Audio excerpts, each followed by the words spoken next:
RTP. Luego ampliamos esta información porque ya está nuestro entrevistado acá en cabina. Nos acompaña el doctor Juan Carlos Quintana, él es magíster en Derecho Constitucional. Doctor, ¿cómo está? Bienvenido. Muchas gracias, muy buenos días. A usted, buenos días y gracias por acompañarnos. Yo digo que a veces por temporadas en nuestro país ciertos profesionales se ponen de moda, pero ustedes los constitucionalistas no han pasado de moda, por lo menos tienen 2 años que son los más llamados a los medios de comunicación. Enfoquémonos en algo, no en la discusión político-partidista, sino en cómo a través de la Corte se pueden mejorar leyes que le permitan al gobierno central, a este que está de turno y al que venga, tener una lucha directa contra la delincuencia, doctor. Muy bien, efectivamente, pues la iniciativa que ha presentado el señor presidente es jurídicamente viable y éticamente necesaria, partiendo por el hecho de que existe un estigma ahorita, un tabú de que se quiere capturar a la justicia por medio del poder político, pero tenemos que, antes de empezar a analizar primero, tenemos que ver los vecinos, qué sistemas tienen. Bolivia, Chile, Paraguay, Perú, tienen el sistema de control político de los más altos jueces. Okay. Entendiendo de que estos países tienen el sistema que tenemos nosotros. Ahora, los que tienen el sistema federal, estamos hablando Estados Unidos, México, Brasil y Argentina, que también lo tienen. Así que no se está inventando el agua tibia ni el fuego. Y ahí, abogado, podemos coincidir en que sí es correcto que no se inventa. Entiendo que estas reformas o estos modelos que se siguen en otros países pues obedecerá a realidades, a situaciones particulares que hay en esos sitios. Volviendo al control constitucional, al motivo de enjuiciamiento político de los jueces de la Corte Constitucional, de los magistrados, que es hacia allá a donde se busca. ¿Cómo ve el camino? Porque se habla primero en que no se los puede enjuiciar por las decisiones que ellos tomen en tanto sus sentencias como sus resoluciones. Otros dicen que sí, y a la final todo termina en lo que usted comenta, en un control indirecto por parte del Ejecutivo o del Legislativo ante decisiones que no le gustan o no les incomoda, perdón. Bueno, eso es parte de la democracia. Aquí lo importante es que el Ecuador entienda qué ha pasado con la Corte Constitucional. Primero, desde el año 2018, por ahí, emitió una sentencia en donde amplió el ejercicio de las medidas de habeas corpus y medidas cautelares. ¿Qué causó eso? El abuso del derecho. ¿Qué causó eso? Que la delincuencia se institucionalice en las cortes de justicia, en las funciones públicas, la impunidad. Eso causó. Cuando vino el escándalo público que fue intolerable ya para la Corte Constitucional, reculó y le puso una cota, pero el daño causado principalmente por la decisión, por esta decisión de la Corte, fue innegable. El daño fue dado. Segundo hecho importante, Wilman Terán, ¿por qué fue y por qué llegó de presidente del Consejo de la Judicatura? Porque la Corte Constitucional no permitió que se posesione Ramiro Román. En su momento, cuando tenía que haberse dado la posesión porque él era el suplente, ¿qué pasó? Los dictámenes de la Corte Constitucional evidenciaron que vino Morillo y después vino Terán. ¿Qué significa? Que si hay una incidencia en la política por parte de las decisiones de la Corte Constitucional. ¿Y qué ha hecho esta Corte? 3 años después dice, oh sí, me equivoqué. Entonces, ese es el control político. Ok, pero sí tienen control o no tienen control los jueces hoy, porque lo que mencionaban era, mira, no es que están sueltos, no hay un control político, pero sí hay alguien que lo puede controlar a estos 9 jueces. Sí, mire, el control político es un complemento, es un plus. No es que se va a juzgar los delitos comunes que puede cometer un juez constitucional que atropelló a alguien, que mató a alguien. No se trata de eso, se trata de la ética, se trata de la rendición de cuentas por este tipo de decisiones. ¿No? Ahora, para ir a ese control, digamos que sí, se plantea la pregunta, de hecho ya está planteada, ya fue presentada el día de hoy. Acá venía otra interrogante, yo no he visto los anexos. ¿Cuántos votos deberían poder enjuiciar políticamente un juez? Bueno, 2/3 es lo que se debe utilizar, es el estándar en la región. O sea, es lo propio. Pero hablemos de Ecuador y su composición, porque hoy tenemos un Ecuador partido.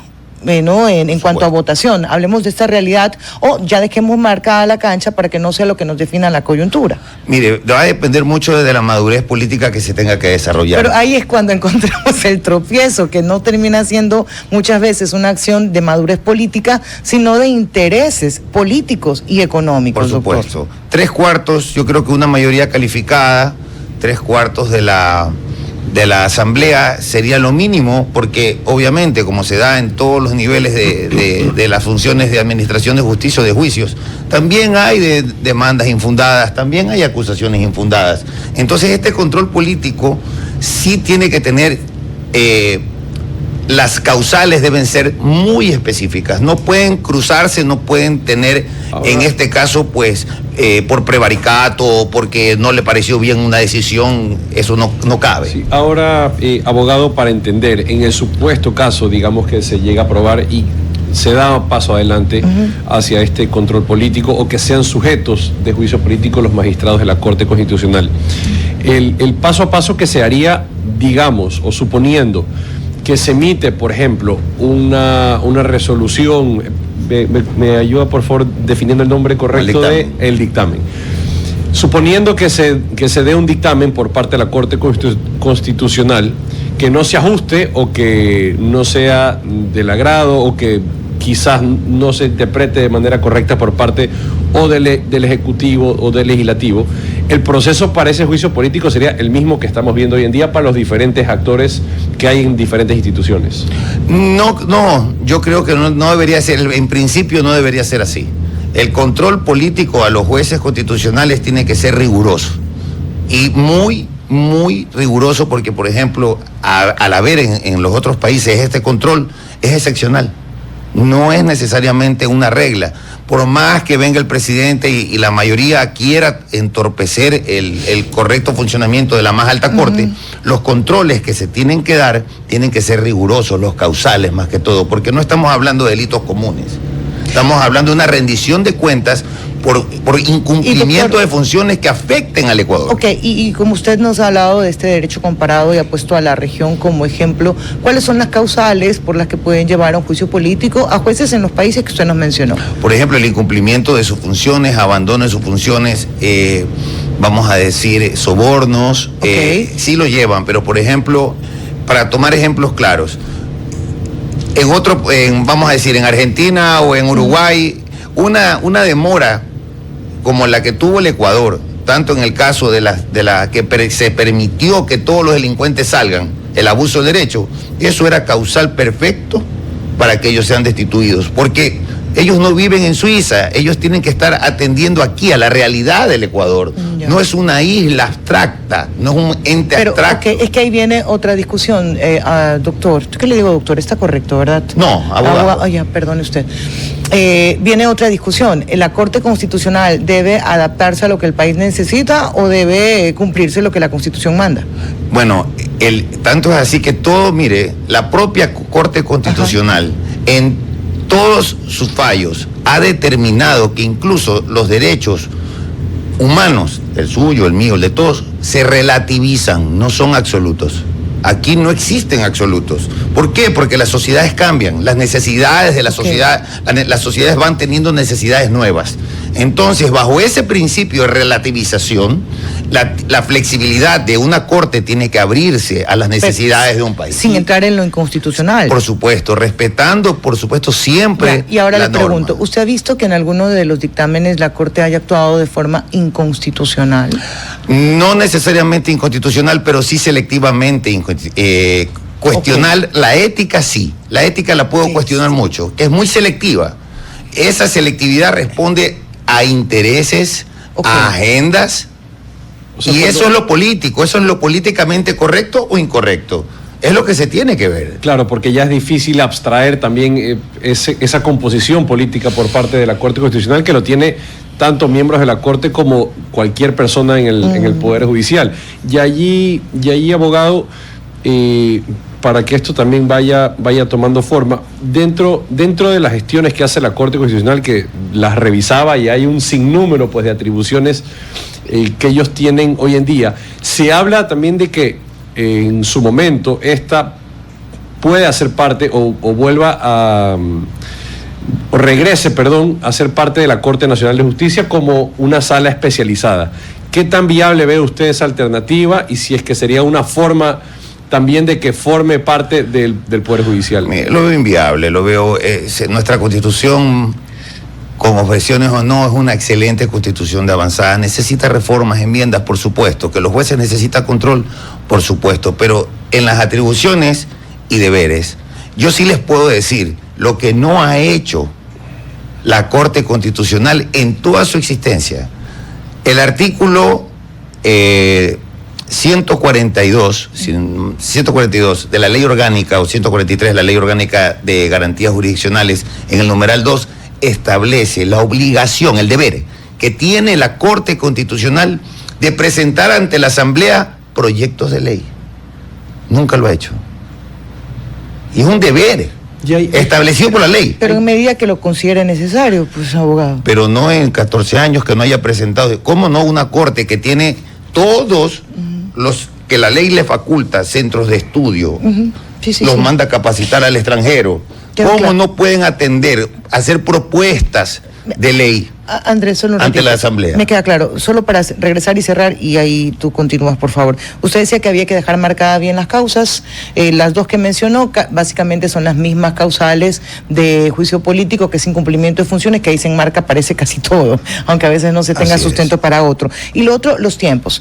Déjeme pensar nada más. Imagínese usted que están estas leyes se las enviaron en cualquier otro momento, no ahora, ¿ya? Le envían esto a la Corte Constitucional y la Corte Constitucional admite un par de artículos. ¿En ese momento se puede llevar a juicio a un político, a un juez? Es suspensión provisional. Sí, mientras está... No cabría. No cabría, ¿verdad? Cabe, porque más que un juicio parecería una presión. Así es. Y eso debería dejarse marcadito. Tiene que ser muy riguroso, muy específico el control que se le pretende dar, más no que sea una herramienta de persecución, sino de control, de rendición de cuentas por el comportamiento como cuerpo colegiado y los jueces dentro de esa misma institución, ¿no? Claro, y ahí, abogado, una vez que se realice, tomando el ejemplo que había mencionado María Fernanda, se gestiona, se da paso al juicio político, pero el dictamen ya está anunciado y ya está emitido. Okay. Ahí mi consulta es... Me gusta por dónde vas. Claro, con este juicio político, ¿se retrotraerían las acciones para que nuevamente, al destituir, en caso de destitución de ese juez político que emitió decisión contrario a los intereses o los supuestos intereses que existirían, tendría que tramitarse un nuevo dictamen, o cómo sería el modus operandi en ese caso? Tratando de encontrarle una idea práctica, una solución práctica, pues los tiempos no se compadecerían. El debido proceso entra en todo. Claro, es que a veces uno, como usted dice, empieza a analizar y se pone en la posición de, ok, está bien, vamos, hagamos el control político a los magistrados de la Corte Constitucional, pero ahí empiezan a salir un sinnúmero de vacíos, que sabemos que en el Ecuador de lo que más sabemos es de aprovechar vacíos de la ley, sí, los grises. Los grises, y ahí es donde dice, bueno, ¿de dónde me cojo, de dónde me agarro para empezar a torcer lo que en principio tendría que estar interpretado de buena fe? Es que claro, sí nosotros nos estamos poniendo escenario Ecuador político, porque usted coincidimos en que mientras está admitiendo a trámite una demanda por inconstitucionalidad, tú dices, no cabe ahí llamar a un juez, porque ya sería presión, ya no sería control. Claro. Entonces, ¿cuándo lo llamo? Lo llamo luego de su dictamen, pero si lo llamo luego de su dictamen, y me encanta lo que plantea Andrés, es qué pasa con el pronunciamiento que ya tuvo ese juez. ¿Y qué pasa si son 3 jueces o 4 jueces? ¿Los 4 van a ir a control político? Mire, por ejemplo, se lo pongo ahorita. El ejemplo es ahorita. Sí, escenario. Vivimos en un escenario que estamos atormentados por el terrorismo, la delincuencia institucionalizada, arraigada. El gobierno tiene una lucha titánica, pero que evidentemente la Corte, al estar encumbrada en sus estudios profundos del constitucionalismo, decide poner en pausa necesidades urgentes que no atienden realmente a los derechos de todos, porque las preguntas que puso en este caso como una medida suspensiva la Corte no son normas de interés que van al todo el pueblo, lo van a perjudicar. Es todo lo contrario, es más beneficio. Entonces esa selectividad sí llama la atención. ¿Por qué? le llama la atención? ¿Por qué? Porque le explico, el artículo 3, numeral 8 de la Constitución ordena que la seguridad es una prioridad para toda la seguridad del Ecuador.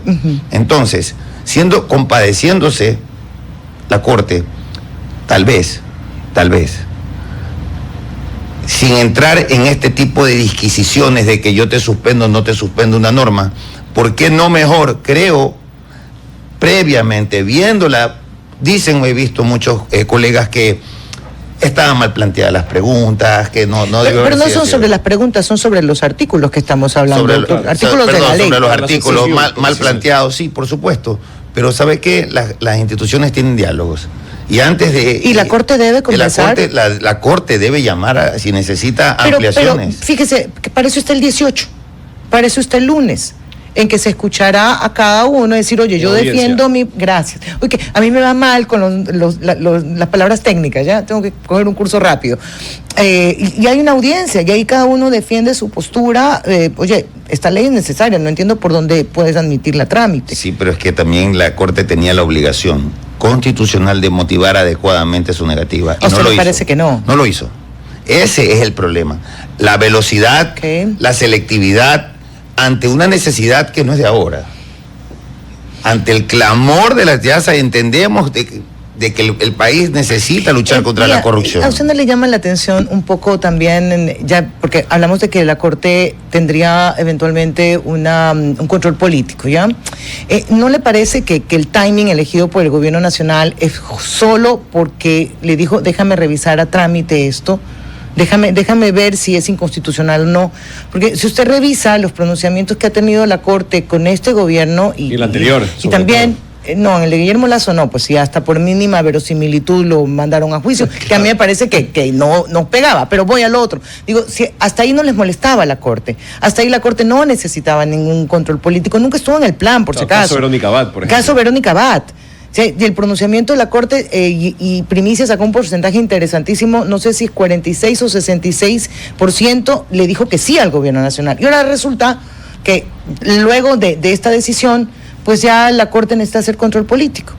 Bueno, las estrategias políticas son decididas por el buró de los asesores del pero señor yo le digo presidente. a usted como abogado, como magíster, como quien habla de la Constitución, pero también de la democracia. Sí. ¿No le parece? La democracia la veo fortalecida con este tipo de comportamientos, porque la democracia no es una entidad que no pueda ser sometida a control político, eso no es democracia. O sea, hemos estado viviendo en dictaduras de la Corte, Mire, porque nunca ha tenido, no se ha mal sometido pongo a el juicio. ejemplo, que ahí no hay democracia, pero hasta en Venezuela, los senadores pueden llevar a juicio político a la Corte Constitucional. No, ya ahí sí, de eso no se regresa, abogado. Perdóneme, le voy a poner ese mal ejemplo, pero hasta allá que dicen que tienen democracia, que no la tienen este sistema. Ok. Pues se va a quedar para la historia. Eso, abogado, muchas gracias por haber estado con nosotros, por compartir. Un buen día para usted también. RTP